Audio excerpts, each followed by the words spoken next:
Sugod lamang na mahilway kag maagong ang handom nga katawhay nakigsupong isganang naton nga linay.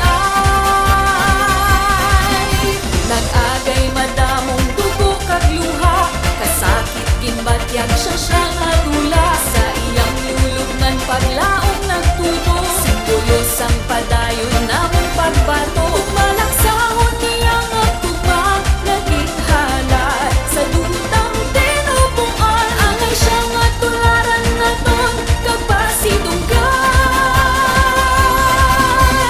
O kan sila'y pagadihang tunay.